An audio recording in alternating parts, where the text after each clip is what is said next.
If I can have your attention here in the Media Center, we are going to go ahead and start with our post-race media availability here for the second annual Echo Park Automotive Grand Prix. We are joined by the happy owner of the #1 Onyx Homes iFly Chevrolet of Trackhouse Racing. That is Justin Marks. Justin, congratulations. Some thoughts on your triumph here today. Yeah, I mean, it's a triumph for all 128 people who work for our company. I mean, this was an ambitious thing to sort of dream up. And I asked a lot of people that had a lot of experience in this sport and seen a lot of teams come and go to trust me and to commit to Trackhouse. And so to be here, not even a year and a half really into our existence, I'm just proud of everybody that committed, and every single one of these people, they own a piece of this victory. So I mean, it was always Ross. That's what I told him when he got out of the car. It was always you. When the Ganassi buyout happened, and he texted me as I got off of the press conference stage of the Hall of Fame, and he just wrote, "I want this," and he had to be patient with me while I let the dust settle. But we all were huge believers in Ross's talent. We knew what he was capable of doing, and he's proved it the last month at Trackhouse, and I think that we've really just opened a door for him and Phil and the one team moving forward. So I'm really proud of everybody. Chevrolet, Onyx Homes and iFly, obviously Moose Fraternity and Advent Health, and everybody that commits to this program. It's just a really great day for us. Great. And we're also joined by crew chief Phil Surgen. Phil, congratulations on your win today, and walk us through the excitement there in the final lap from your perspective. Yeah, thanks. A little bit too much excitement there for a little bit. We knew we had a really strong car all day, and Ross's restarts were really good. Tyler got by us on one of those restarts late, and we had to fight back for the lead, and then to come back and fight for the win with AJ, one of the best in the business, was great. And then that last lap was just crazy. I think going for the win on the last lap, everything's on the table, and they muscled around, and we prevailed. Good deal. We're going to open the floor for questions. We're going to start with Jenna and then go to Chris. Thank you. I've got one for each. I'll start with Justin. Congratulations to both of you, Justin. You said that you had to get people to trust you and to believe in what you were selling. What's your sales pitch? How did you convince them? And how did you get good at this? You convinced Chip Ganassi to sell his whole team to you. Well, Trackhouse is, it's an investment in the people. I mean, the thing is, this car, I really have believed since day one that this car delivers an opportunity for these companies to feel like real teams and to really invest in teamwork. And the way the 1 and the 99 work together, and how everybody feels motivated and empowered. The pitch was, let's build a great team together. Let's do all of this together. And that was the inside of the building pitch. The outside of the building pitch is, this sport is ready for challengers. It's ready for disruptors. It's ready for people to come in and challenge the status quo and how we do things, have some fun, look good, try to be fast, win races, have a good time doing it. And I've always been authentic about my mission. And it's just, I just take a lot of pride in seeing everybody's smiles and happiness today. And so the pitch was like, let's just do something great together. What's Pitbull? Have you heard from him? Yeah, I just talked to him on the phone. Yeah, he says he's smashing a watermelon over his head and drinking champagne. Where's he doing that? I said I'll join him as soon as I can. Phil, congratulations. I imagine when you hear that the team is being sold, it's a little scary, and there's a lot of upheaval. And now here you are running the best that this car has ever run. This is essentially right, the same driver, crew chief combination. What's the difference? Yeah, last summer there was a little bit of an unknown there when the team gets bought and you don't know how things are going to shake out. Met with Justin pretty early on, and felt really good about what he had to say, and felt great about the opportunity to work with Ross again and work with many of the same guys, and there's last season we did a lot of building, and we got some performance out of the car, particularly the second half of the season, and it's just determination, it's hard work, and it's assembling the right group of people. And right now we've got every component of it working well together. We got the pit crew, we've got the road crew, we got everybody at the shop. Obviously Ross's talent speaks for itself, but everything is just working great together right now, and we spent all the off-season focused on developing the next-gen car, and are able to come out of the gate really, really strong this year. We'll go to Chris, then to Jeff, then to Daniel. ChrisKnight@Fence.com. Justin, I know you're tweeting, but you're checking them off as you go, right? So from contenders to winners, now contenders, now you get to fight for a Cup Series championship.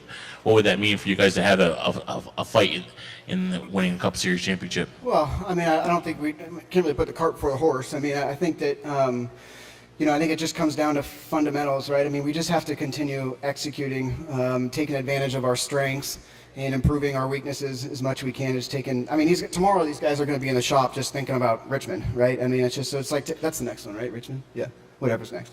And I mean, but that's the thing, right? What I say is it's the aggregate of all the small things that make opportunities for big things to happen, right? And so I mean, just to have an opportunity to be at this stage, on this stage, and to be able to compete at this level of the sport is, I'm really, really lucky, and lucky that everybody committed to this. And we feel like, I don't want to use the word championship, and we just got here, right? So it's like we still have a lot to learn, and we haven't been to a short track yet. I mean, we still have a lot to learn with these race cars. So we'll just keep fighting along and doing the best we can, and we'll see where we end up at beginning of the fall. Jeff? Yeah, obviously I didn't see this coming, so I'm a little bit still confused about how you guys have done all this. I mean, why do you guys have the speed? Is it that your drivers were this good all along and they didn't have the stuff to show it? Are the cars, better than everybody else, and that's why you look good? Like, why is this happening?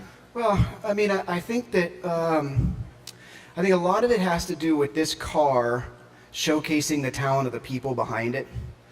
I think that we were coming out of an era in the sport where you could engineer a piece of equipment that was so far superior to everybody else's, but now we do truly basically have the same stuff. So I say it's an execution car. It's a car that shines when people work together and really try to prepare well and methodically and think about it. I mean, it's a driver's car. We have two incredible race car drivers. I've said this about Daniel all along, and I've said it about Ross for this 10 years that I've known him. I mean, these are championship caliber talents. We just need to get them in a spot where they can shine. I mean, Chevrolet's strong right now. Our preparation's on point. Everybody's super motivated. So we're just workflow is super effective during the week. I say all that. I say all that knowing that there's a piece of me that I don't know really, besides the fact that we just have really, really good people that are united and working hard and preparing well, executing well. We'll go to Daniel, then to Bob, then to Rob. Dale McFadden, Frenchers.com. I have two questions. First, for Justin, what do you remember about your first conversation with Ross about driving for Trackhouse? And for both of you, what have the last 3 weeks been like with this near miss, going and having that happen? What does this feel like after all that? Well, I mean, my first conversation with Ross was, I asked him, obviously Wednesday, Thursday, and Friday of the week that we announced the Ganassi buyout was confusing for a lot of people. So I had to talk to a lot of people, and I mean, Ross didn't really know which way was up. I mean, am I a part of this? Do I have a future with the company? What's the plan here? And I told him to be patient because we tried to keep the buyout so quiet that really, like, when we went in to make the announcement, there was really only like 12 people in the world that knew about it, and it was shocking for a lot of people. So like, there was a lot of work we had to do in the weeks afterwards, and then when we got to the point where it's like, okay, the dust is settled, we know sort of which way is up, and we're planning for what's next. I mean, I told Ross when he got out of the car on the front straight, it was always you. And so I called him. I was up in Michigan, and I called him. And I told him that, I've always been a huge believer in your talent. I think that you're primed to break through. I want to put you on a 2-year deal, so you've got some job security. This is your race team. Let's go win. And he just dove right in and committed, and you see the result of it. The last couple weeks, the last couple weeks have been you're just seeing the fruits of your labor, I just think it's made everybody in the company believe that great things are possible for this enterprise, and we're getting closer. We just keep doing it. Our day will come. As you can tell, we are now joined by our race winner, Ross Chastain. We'll continue on with questions. We'll go to Bob Pockers. Yeah. Yeah, the last 3 weeks have been just really reassuring for us. You know, it proved that all the efforts that everybody at Trackhouse have put in the last 6 months were all not, you know, everything they were doing was right.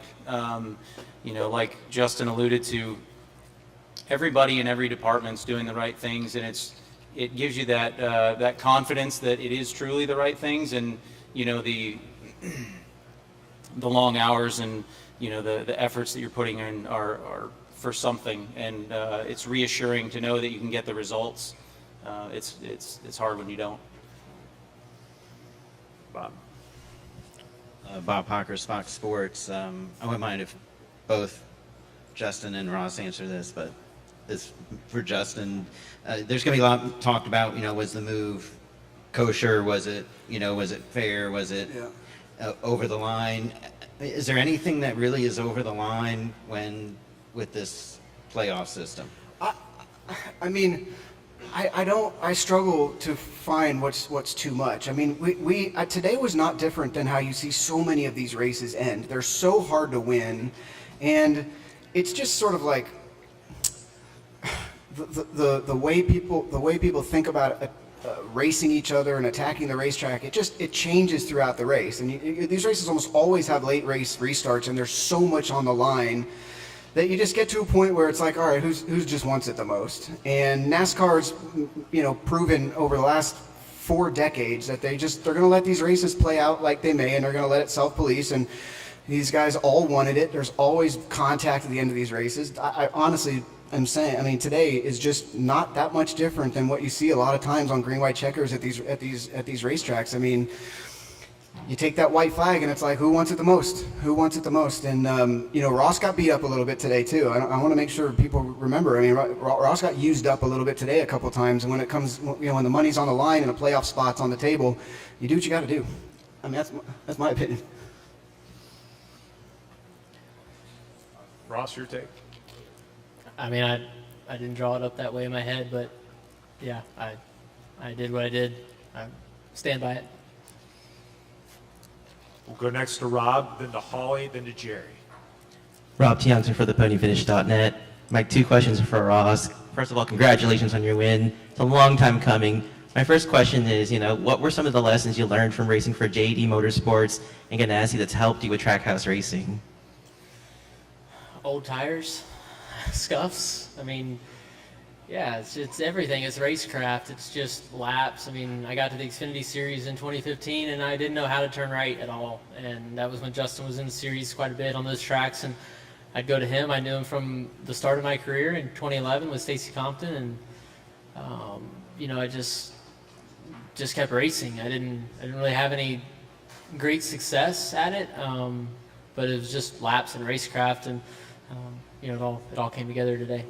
How did you keep your faith up knowing that you went through those ups and downs, especially when you weren't sure if you're going to go up to Ganassi with what happened, and then you get this opportunity with Trackhouse and obviously excel with it? Yeah, you know, there was some days there where I didn't know. Turns out Justin pretty much knew all along. When the sale happened, I texted him. I was at a wheel force test with Chevy and said, I want this. And he said, I know, like, give me some time. And, you know, to me, that time should have been 5 minutes. I was like, you know, okay, just respond and say you got the job. But it took you know, some days and weeks, and we were talking and figuring it out. And this is big business. This is big business racing, and this is a huge industry. And you don't just get the ride because you want it. And I get that. But I don't know how I could have ever scripted my career. And the people that I met along the way, the people that I hurt along the way, the people that I wronged along the way, but it's all gotten me here one way or the other. And then partway through last year, I've said it in several interviews lately. I know why I keep bringing it up because it helped me, but Mike Metcalf gave me a book called It Takes What It Takes, and it just reset my whole mindset. And I didn't get worked up today when we had the lead. I didn't get too high, and I didn't get too low whenever we lost the lead to Tyler. It's just it is what it is. And think neutral and go get it in the next opportunity.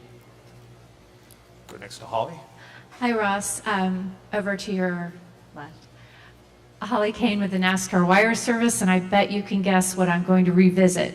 Yesterday, I asked you about winning on a road course, and you said, I'm not a road course driver. I'm not good at road courses, and look what you did today. So how special is it for you to get that first win on a road course?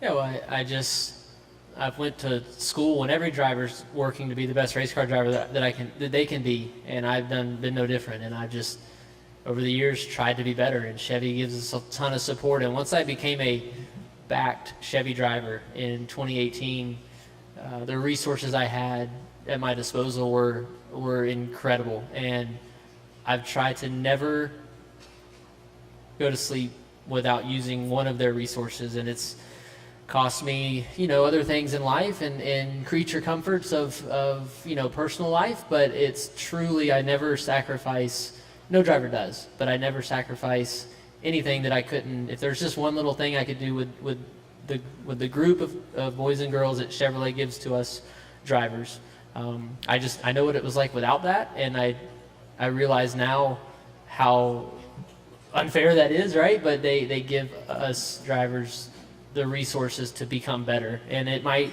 be something very small, and there's been a few things I've learned that are huge, and I've put in work. I've came out here to COTA both years ahead of the race and rented. One was a Skip Barber car and one was just another race car, and it was just to get laps at this place. And I did it, I just did it last week, and I just need to keep getting better. And I didn't feel like I could come here without showing up ahead of time and getting some laps. And it's not always convenient, but I want to be. I mean, everybody does. We want to be the best race car drivers we can be, and really the job never stops. And I would assume then you wouldn't have necessarily years ago thought you were going to get your first win at a road course.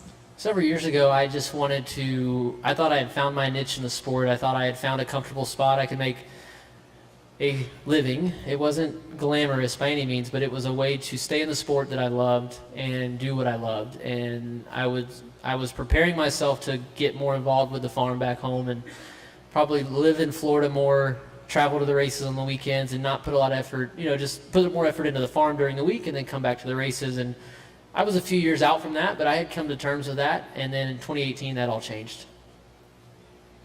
Jerry, before we go to you, do we have any additional questions for Phil? Oh, no. Okay. Let's go ahead and go to Jenna, and then we'll go to you, Jerry. Thank you. Phil, has Ross's driving elevated, or has the new car elevated his driving? What do you see in him? Obviously, we've been running good this year, better this year with the new car than the old car, but I don't think it's elevated his driving. You look back at a lot of particularly the road course events last year. We came here, we finished fourth in the rain, and the other road courses were a high point for us as well. So I don't think it's elevated it. It's always been there, and we're just we've been working hard to put the car under him that he needs, and it showed today. Phil, congratulations. We'll go ahead and move you along to your next stop.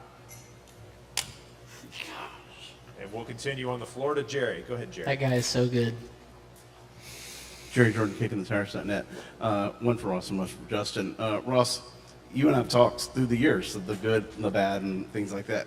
How does a watermelon farmer from Florida process their first NASCAR Cup Series win, making the playoffs with that, and then going ahead with this new team, building your career?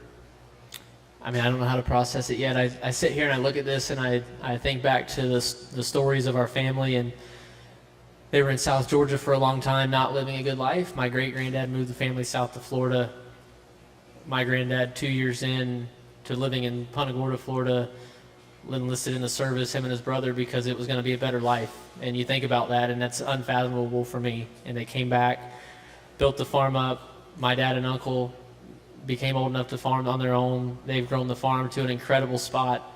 And when you just think about agriculture right now, it's scary. We don't have crop insurance. It's just in our area, it's just not a thing. And I think it's coming down the pipe, but it really keeps the number of watermelon farmers to a very small group of us, probably 5 or 6. There's probably 10.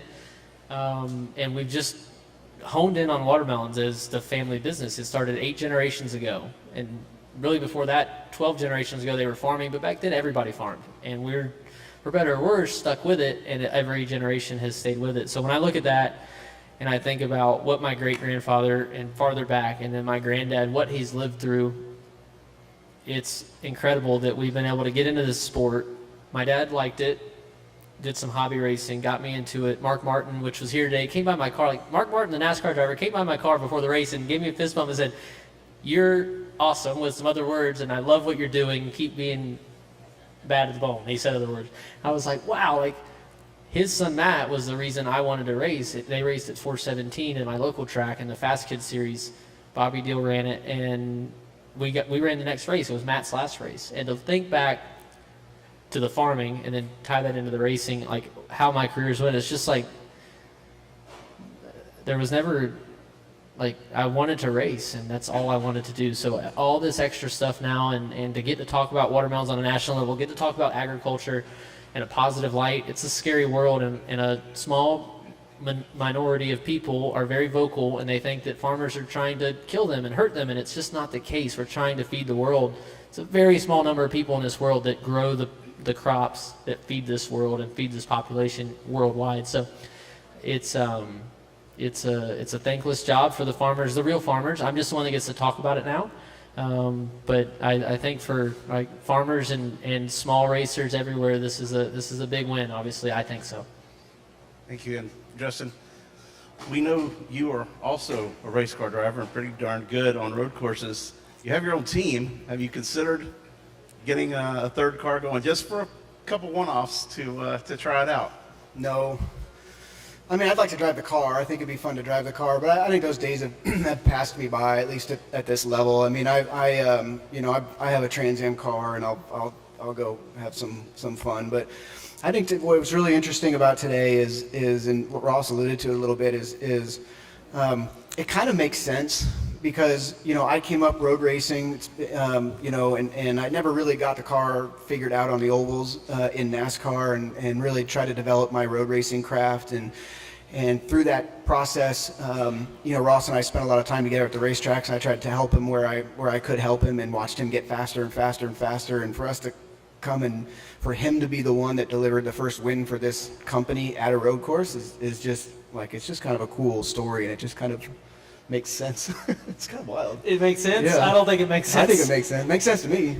I love racing. I love race cars. I always have since I was 4 years old, as much today as at any point in my career. And I made a decision a couple of years ago that if I was going to fly to the top of the heights of this sport, I was going to have to do it on this side, not in the race car. And we have.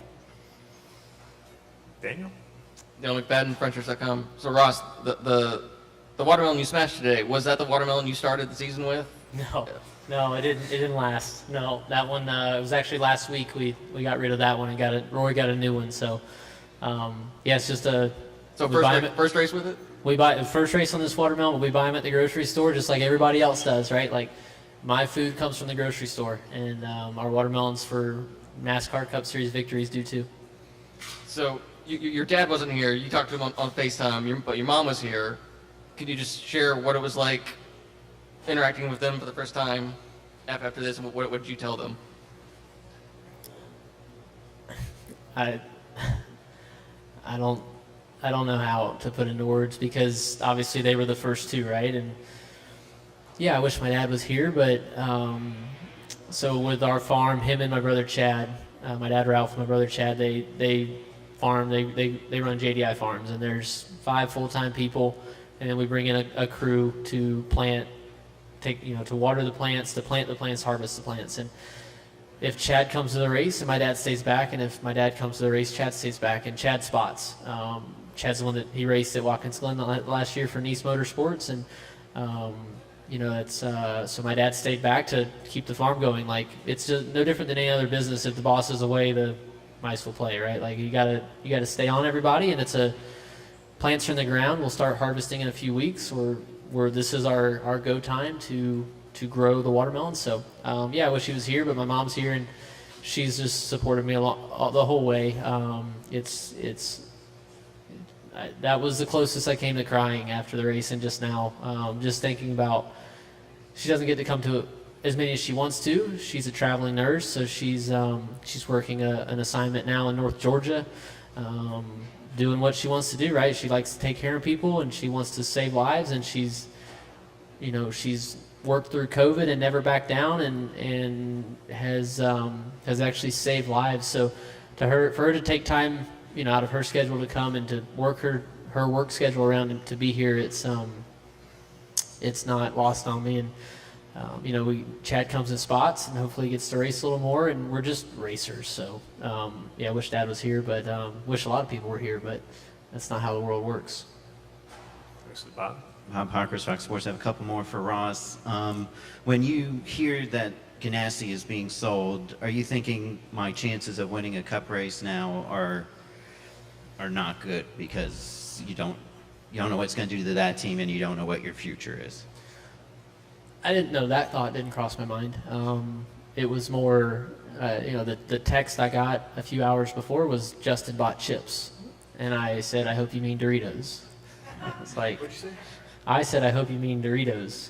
I knew exactly what it meant, but I had to, my blind humor was like, and it was instant. I looked over, Darian Grubb was sitting next to me, like we're at the wheel force test, and I said, do you know? And he's like, or actually I looked at him, he's like, what's wrong? And I was like, do you know? And he's like, do I know what? And I was like, showed him the text, and he's like, I gotta make a call. And then I made a call, and they're like, yeah, it's for real. So once I knew it was Justin, I knew I had a shot, but I've been around enough to know, and I've, in the small scale, seen the business side of this sport, and I know the numbers that it takes to fund these deals, and I just didn't know what this meant. So yeah, there was some definite questions, and the answer I got was some questions just aren't ready to be answered. But no, did I think I would never win a Cup race?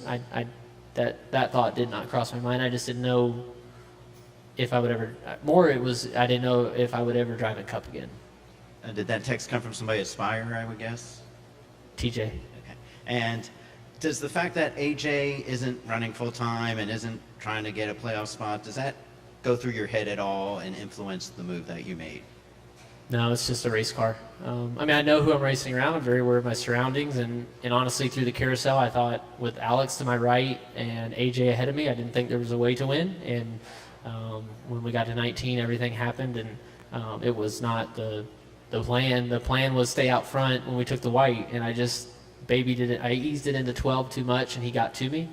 And it only took a small little bump in 15. I was so loose through there all day. You saw it in qualifying. That's where I slipped up and missed the Fast Five, and was managing that all day. And it only took a small little bit. So no, I don't race anybody any different. I've cost AJ a win at Daytona in the Xfinity Series, and he was obviously a quarter mile away from winning here, but he's taught me a lot, and I'm sure that our friendship will hurt for this. I felt like I had started to win some of his friendship back, and just being nice to each other. When you see each other, it took a while, and I hate that because I've lived through that in my career. For 12th place in Xfinity, I've fought and I've roughed people up and gotten into people. I've wrecked Justin Marks, like he was going to win Road America in 2016, 17. And I wrecked him and James Davidson, like for no reason. So it's not lost on me that I make some of the same mistakes. It's just staring down a Cup Series win. I just couldn't let that go. Go next to Jared, then to Jeff, then to Chris. Jared Haas with FrontStretch.com. My question is, what do you, like I said, the last 4 races, you've had 4 top 3 finishes. What do you attribute your recent success in the next gen car? And can you carry this momentum all the way to Phoenix in November? Yeah, I don't know. You never know your next race, how you're going to run. This car is so volatile to drive. Bottom out the car one time at California, and I hit the wall almost head on and destroy it and kick off our season in the hole. So it's no guarantees. We have to keep working hard. We've had this talk after the first third and the first second, I guess, or maybe even after Vegas, I think, because Daniel had ran good at California, then we ran good at Vegas, and Ty Norris got in front of the shop and said, "Look, this is not the time to stop. It's not the time to rest on what we're doing. Yes, it's great, but this is what we're here to do. We're winners. Believe it. You keep building the cars like this, Daniel and Ross can win." And it hasn't slowed down, and I don't expect it to slow down. Thank you. Ross, you're a NASCAR Cup Series race winner. How do you stay neutral now? Man, it's not easy, but that's the whole point, right? You have to work at it. It's not easy in the car to not get excited when I take the lead. It's not easy to get down whenever I lose the lead. It's not. It's hard. Like, this stuff's hard, and mentally thinking the right things for me in those moments are so challenging, and it's something that I've just had to work at. No different than doing push-ups or air squats or running or biking. Like, mentally, I have to work at it because I'm not good at that. And I feel like, just like I have to work to be a good road course rate, like to turn right, turning left kind of came natural. I will say that. From an early age, I felt like guys I would race against, I a lot of times try too hard, but I could race with anybody growing up. And mentally, I didn't realize that until the last few years, that like, that's a job, that's a workout, takes effort, and it's easy to get down. It's easy to get depressed. I mean, we live this glamorous life, and we fly all over, and we race cars for a living, and everybody in this room covers it, and we all live this life, but everybody's fighting stuff, and everybody has things that pull at them, and it's easy to get down. And fighting that, like, I have to fight it. I have to get that out, back to the basics. Okay, do I need to warm my tires or not? Do I need to keep the engine cool? What do I need to do? What gear am I in? Is the ignition on? I'm dropping the clutch to fire off behind the pace car, and I'm about to lose my spot because the ignition's off. Like, quit messing up, focus. How much brake temperature do I need? Like, what can I control? And that's how I stay neutral. We'll go to Chris, then to Jenna, and we'll wrap with Daniel. Ross, was that your brother? I'm assuming was Chad that you picked up. Yeah. What was that moment like? What did you guys say? And then I got a quick follow-up. We were screaming. I just couldn't leave him back there. He supported my entire career. We're 6 years apart, and he watched me race growing up, and his racing career just didn't have the opportunities that I did, and the investment it takes to get going as a kid at 18 years old, or now 16 for the truck series at some races, is only going up, and it's just astronomical. So it's one of those things that, the fact that he's like, we're brothers, we're just, it's us. Like, we have a big family, and it starts at the top with our grandparents, our Meemaw and Granddaddy on my dad's side, and our Mimi and Papa on my mom's side. And to have all four of them, we know we're lucky, but what they've built into our family, the family that they've built, is I just couldn't leave them back there. So as soon as I got done doing my burnouts in one, I was like, Chad, where you at? Get out on the track. Like, and then I drove slow. I don't want to risk anything. I didn't do any burnouts with him. I just eased around the track, but I wasn't going to leave him back there and make him try to fight his way into the track. Like, no, get in. We're going. Like, we won, because he's my brother and I love him. When will you let it soak in, and how will you celebrate? I don't know. I don't know that question's ready That'll to be probably answered. be the topic of discussion on the flight home. Yeah. Might We need will to ride celebrate, home. Chris. And Justin, as much as Ross won the race, Suarez dominated stage one, led all 15 laps. Obviously, circumstances prevented him from contending for the win, but obviously he had a solid start to the day, and obviously showing the same kind of speed that Ross has shown all year. Yeah, super proud of the 99 team. Daniel was very focused this week, and was put a lot of pressure on himself to try to deliver a win today, and circumstances dictated otherwise. He wants it really, really bad, and I know that it's coming for him soon. He's got a ton of speed. He's got a great team behind him. We're all behind him. He lost his power steering with like 28 laps. He had no power steering last 28 laps of this race. He was a warrior today and soldiered to finish this thing. And And he's got a lot of fight in him. He's not going to give up till we get him in victory lane. I mean, I think both of our cars will be in the playoffs this year. We just got to make sure we put him in that position. Jenna? So this is going to seem weird. Daniel, last year it was all him. This team started with him. I've seen this happen before. I saw it happen with your buddy Shank last year when Elio got the first win. Could he be disappointed that he didn't get the first win? Sure. Yeah, of course. I mean, I think he's gutted today, especially after leading every lap in the first stage and winning it. And you know, he was so early in the process of building Trackhouse that you know, I think in his mind he was always going to be the guy that was going to deliver our first win, and I think that's hard on him. But in a way, I always try to take the long view on this stuff. These are our guys. These are our drivers. We're building a team around both these guys, and that's what I'll tell them this week is you know, you had an awesome opportunity to win Richmond in 5 days from now, and that's what we're going to focus on. And but these guys are they're all so competitive. I mean, we've done a good job at Trackhouse building two teams that really, really help each other. But like, you know, when you distill that all the way down to the glory of winning a race and your first career race and sticking a Chevy in the playoffs, I mean, it's hard. It's hard to navigate that teamwork, that selflessness, and all that. And so he's gutted. He came over and gave Ross a hug. I mean, he understands the mission here, and he's probably already thinking about Richmond, and I'm excited to see what he's going to do the next couple weeks. But sure, it's human nature. I mean, And just for the record's sake, how many Ganassi people did you keep? Like, how much of this is old Ganassi? Oh, I mean, I think we have 128 people on the payroll, and I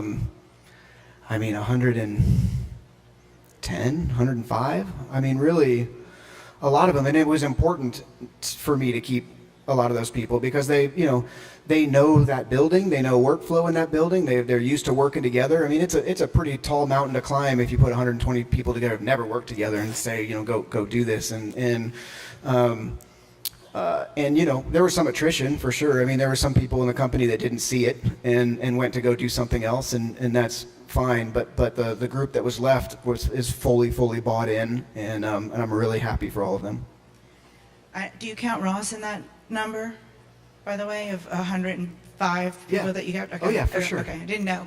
Yeah. Okay, so He raced out of that building last. No, I know. years, I just didn't know if he's like independent because you didn't. No, I get do him. absolutely. You count him. Okay, Yep. Ross. So he has said several times that it was always you, but it had to be, you know, he had to be quiet and do things quietly. And he also said you texted him that as he was leaving the stage at the press conference. Like, why did you want all in, and how did you convince him? Or I guess he didn't have to be. It was always you. That was a nice love scene. I didn't convince him. I believe him. He already knew. So it was important to just, you know, have a good group around me. And it was like, what do we do? You know, I had to fight off the fear of like, they asked at the wheel force test, they were like, you know, are you ready to get back in? I was like, no, I need 10 minutes. And 10 turned into 30. And they're like, we got to get going. I was like, you don't want me driving your car right now. Like, I need, and so once I sent the text, I was like, this sounds funny. I've done all I can do, right? Like, he knows. Like, he'll see it when he sees it, but like, I still have a job to do here. So we finished out the day. I want this. Out there? Everything's a blur. Good job, proud of you. I can't believe I still have a voice, honestly. My right hand hurts from high-fiving and hugging people and slapping people. My back's probably bruised from all the punches I got in the back. It slaps. Daniel? Ross, I got two questions for you. Your journey within NASCAR to this moment started July 29th, 2011 at a truck race at Indianapolis Raceway Park. At what point in the last 11 years since that night did you allow yourself to believe that what you did today could happen, would happen, was possible? I'm a good couch racer. I believed for a long time. But Justin asked me on the front stretch, do you believe yet? So I would say that I still struggle with that. I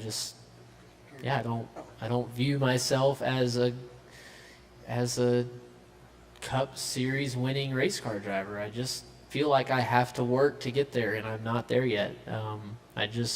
there's so many mistakes I make. There's mental, but there's physical. There's the shifting, the braking, just the feedback in practice. Like, there's so many ways to mess this stuff up, and I haven't done it perfect yet. So I've learned to think neutral and just, okay, don't get too worked up if I do something wrong, just right back to it.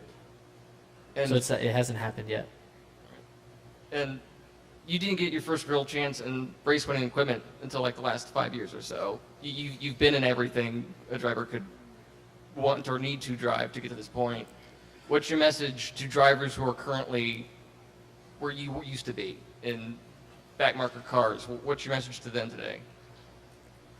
I mean, there is no right or wrong way to do this. You see guys every year take a different path, and if you don't have the resources to go rent or get in, or you're not hired to drive something really good, and in the lower series, it's just the economics of this sport. You kind of have to bring something, and wherever you can plug in. I mean, I'm a proponent of starting out, you race. You just race everything you can, and you know, as long as you're at the track, you have a chance to. I mean, you just never know, right? I mean, I've carried around an extra set of driving stuff, and for in case somebody got sick, and I've blown up in races, and I've started parked races, and then I've gotten in somebody else's truck to finish the race for them, and you just have to keep going. So if you're bought in, you have to buy in. Like, you have to live in Mooresville or the area. You know, you just have to be there. And something comes up, and you meet a crew chief, and you run into him at lunch, and he's like, "Hey, we don't have a driver, you know," or "His money fell through." And I'm like, "Well, I don't have anything, but I'll drive it." That's how the DGM deal. That's how I drove for Mario Goslin yesterday. Was last Friday. We're headed to Atlanta, and he's looking for somebody with some sponsorship, and I'm like, "Well, I don't have anything, but I'll drive it." And he was like, "You'll drive it?" And I was like, "Well, yeah, like Mario, yeah, I want to race, and I want to race." And he couldn't believe it, and I couldn't believe that he let me drive. So I think that it's surreal that I get to drive race cars for a living. So if you're able to do that in this sport, you can pay your bills, and you have to give up a lot. You have to give up a personal life. I mean, some guys balance both. I've never been able to balance both. So 29 and single and just chasing race cars. I know it sounds silly to say, but like, that's a conscious effort to do that. Well, Justin, Ross, congratulations. Tremendous win today, and good luck next week at Richmond. Thank you. Thank you.